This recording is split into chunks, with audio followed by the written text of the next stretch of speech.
Memuliakan manusia berarti memuliakan penciptanya. Menyesali nasib tidak akan mengubah keadaan. Demokrasi harus berlandaskan kedaulatan hukum, dan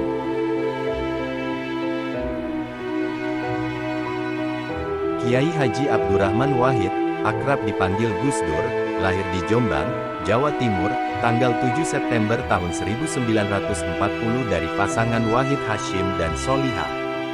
Guru bangsa, reformis, cendekiawan, pemikir, dan pemimpin politik ini menggantikan B.J. Habibie sebagai Presiden RI setelah dipilih MPR hasil pemilu 1999. Ia menjabat Presiden RI dari tanggal 20 Oktober tahun 1999 hingga Sidang Istimewa MPR 2001. Beliau lahir dengan nama Abdurrahman Ad-Dahil atau Sang Penakluk, dan kemudian lebih dikenal dengan panggilan Gus Dur.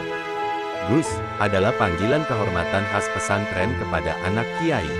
Gus Dur adalah putra pertama dari 6 bersaudara, dari keluarga yang sangat terhormat dalam komunitas Muslim Jawa Timur. Kakek dari ayahnya, Kiai Haji Hashim Asy'ari, adalah pendiri Nahdlatul Ulama, NU, demikian pula kakek dari pihak ibu, Kiai Haji Bisri Syamsuri.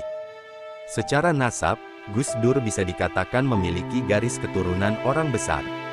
Jika ditarik ke atas dari kakeknya, maka nasab beliau akan bersambung dengan Nabi Muhammad SAW, melalui Maulana Ishaq, salah seorang wali Songo. Pertama kali belajar, Gus Dur belajar mengaji dan membaca Al-Quran pada sang kakek, Kiai Haji Hashim Asy'ari. Dalam usia 5 tahun beliau telah lancar membaca Al-Quran. Sewaktu kecil juga Gus Dur sudah mulai menghafal Al-Quran dan puisi dalam bahasa Arab. Riwayat pendidikan Gus Dur, pada tahun 1957 sampai tahun 1959 di pesantren Tegalrejo, Magelang, Jawa Tengah. Pada tahun 1959 sampai tahun 1963 di pesantren Tambak Beras, Jombang, Jawa Timur.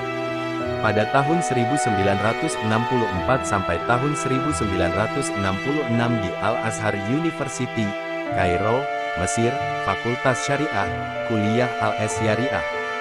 Pada tahun 1966 sampai tahun 1970 di Universitas Baghdad, Irak, Fakultas Adab jurusan Sastra Arab. Pada tahun 1974 Gus Dur menjabat sebagai Sekretaris Umum Pesantren Tebu Ireng hingga tahun 1980. Pada tahun 1980 ia menjabat sebagai seorang khatib awal PBNU hingga pada tahun 1984. Pada tahun 1984 ia naik pangkat sebagai Ketua Dewan Tanfis PBNU. Tahun 1987 Gus Dur menjabat sebagai Ketua Majelis Ulama Indonesia. Pada 1989 karirnya pun meningkat dengan menjadi seorang anggota Majelis Permusyawaratan Rakyat RI dan hingga akhirnya pada tahun 1999 sampai 2001 ia menjabat sebagai Presiden RI. Kiai Haji Abdurrahman Wahid wafat pada tanggal 30 Desember tahun 2009, pukul 18.40 waktu Indonesia Barat, dalam usianya yang ke-69 tahun di Rumah Sakit Cipto Mangunkusumo, Jakarta.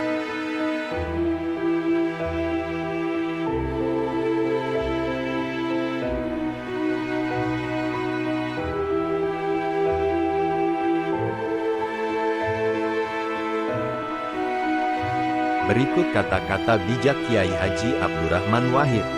Memuliakan manusia berarti memuliakan penciptanya, merendahkan dan menistakan manusia berarti merendahkan dan menistakan penciptanya.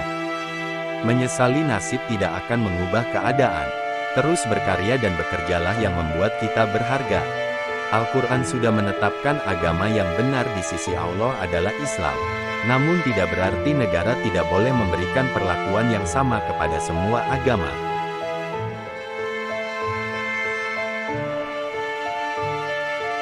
Tuhan tidak perlu dibela karena Dia yang Maha Kuasa. Bukankah dengan demikian menjadi jelas bagi kita bahwa menerima perbedaan pendapat dan asal muasal bukanlah tanda kelemahan melainkan awal dari kekuatan? Pemahaman apapun yang berbeda apalagi bertentangan bisa menjadi bibit-bibit perpecahan, apalagi bertentangan, bisa menjadi bibit-bibit perpecahan dan persatuan bangsa.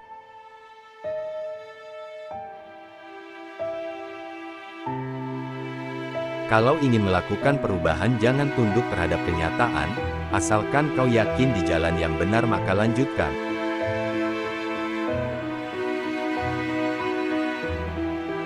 Perpustakaan adalah tempat untuk memenuhi dahaga ilmu pengetahuan.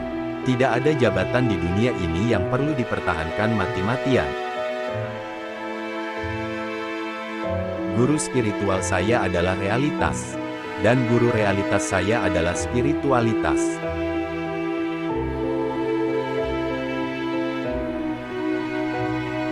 Demokrasi harus berlandaskan kedaulatan hukum dan persamaan setiap warga negara tanpa membeda-bedakan.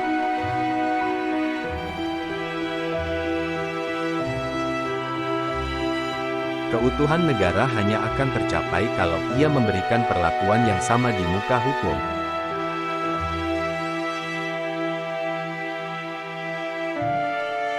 Terlalu banyak orang-orang Islam yang gagal dalam mencerna Islam, yang mengajarkan untuk berbelas kasih terhadap sesama dan mengerti sistem norma mereka, mengetahui bahwa ini ditoleransi oleh Islam sebagai sebuah agama.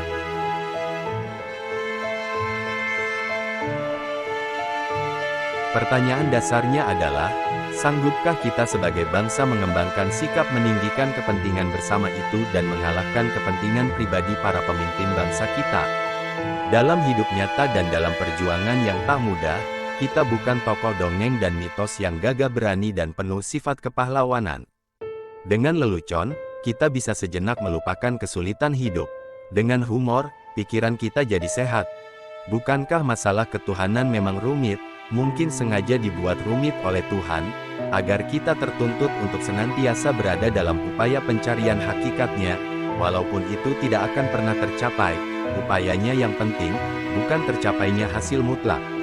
Tidak penting apapun agamamu atau sukumu, kalau kamu bisa melakukan sesuatu yang baik untuk semua orang, karena orang tidak pernah tanya apa agamamu. Kemajemukan harus bisa diterima, tanpa ada perbedaan. Keragaman adalah keniscayaan akan hukum Tuhan atas ciptaannya. Tugas pokok intelektual adalah mempertahankan kebebasan berpikir, bukan membunuh kebebasan berpikir. Tidak penting apapun agama atau sukumu. Kalau kamu bisa melakukan sesuatu yang baik untuk semua orang, orang tidak tanya apa agamamu dari sudut agama. Saya ingin mengingatkan, agar ketidaksenangan kita terhadap seseorang atau kaum, jangan sampai menyebabkan kita berlaku tidak adil dalam memutuskan sesuatu. Kalau Anda tidak ingin dibatasi, janganlah Anda membatasi. Kita sendirilah yang harusnya tahu batas kita masing-masing.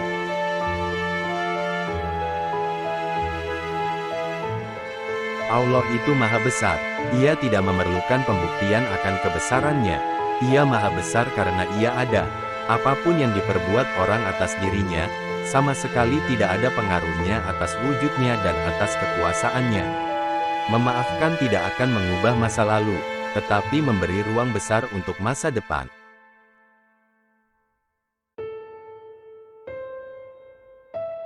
Sebenar apapun tingkahmu, sebaik apapun perilaku hidupmu, kebencian dari manusia itu pasti ada.